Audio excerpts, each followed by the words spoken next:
There's so much more to a woman with endometriosis than spots in her pelvic cavity or the lesions of endometriosis. There's a whole person, thus we have to treat that whole person.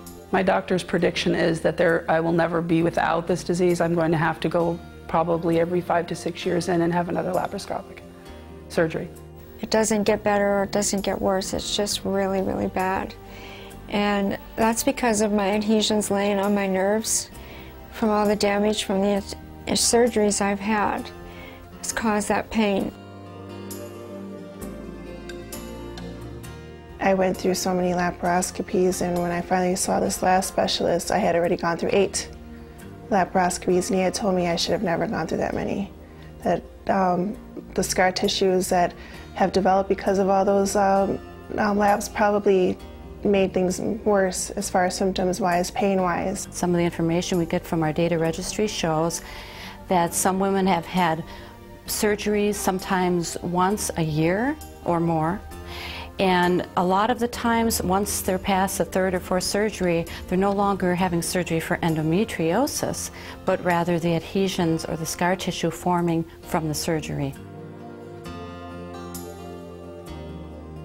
So the outcome of my surgery is good to have it because it gets rid of things at the time, but it always comes back.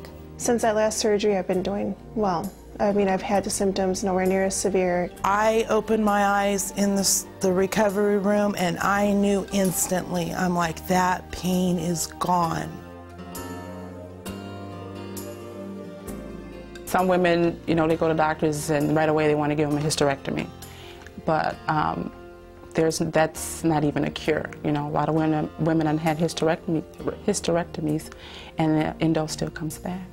I was very discouraged after the hysterectomy because I thought all my problems were supposed to go away. My current gynecologist was the one that performed the hysterectomy and put me on estrogen hormones the very next day.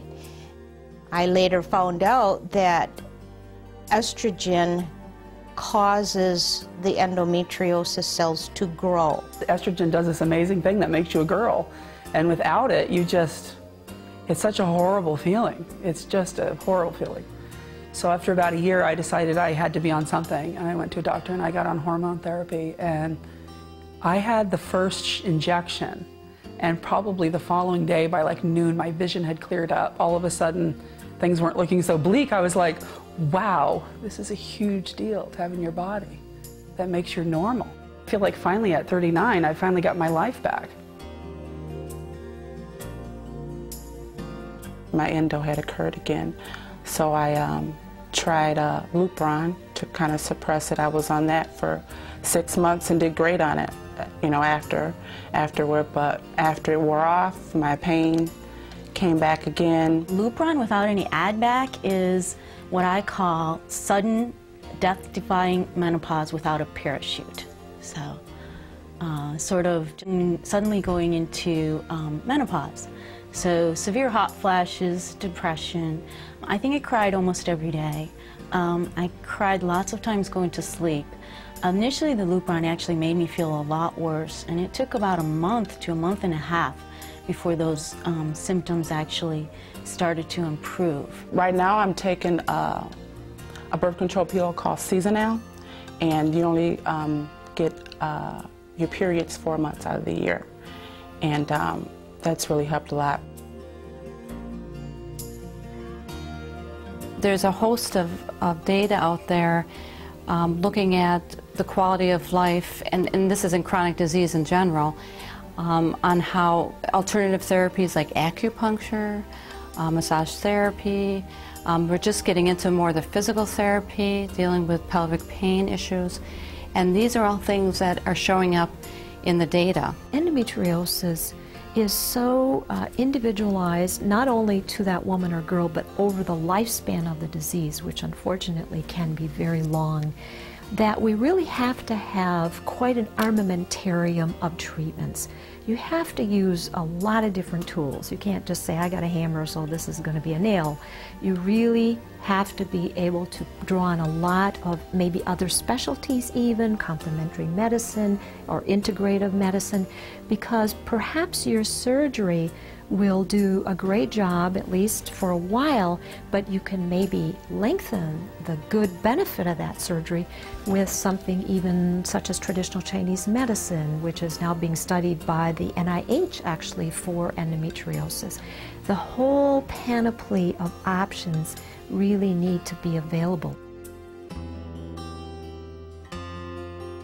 If the pain makes your patient cry, then you need to treat their pain. You don't need to treat their depression. I mean, you need to do that eventually if the pain has been there that long. But you also need to treat their pain. And none of us that I have ever met has ever liked taking pain medication.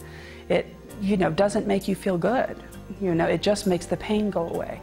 So I think that's really a problem in the medical thing, is getting it, the pain treated and under control. Pain management is huge. What our advisors and other physicians tell us, and these are top people in the world who are very much part of the Endometriosis Association work and our research programs at Vanderbilt and other prestigious institutions, what they tell us is that the educated patients and the people who come through the association are so much easier for the physician to work with. They don't expect the doctor to snap the fingers and cure them, because they understand that this is a chronic disease that has many faces, and you may be able to deal with what's going on right now, but a few years down the road it's going to have some other facet to it.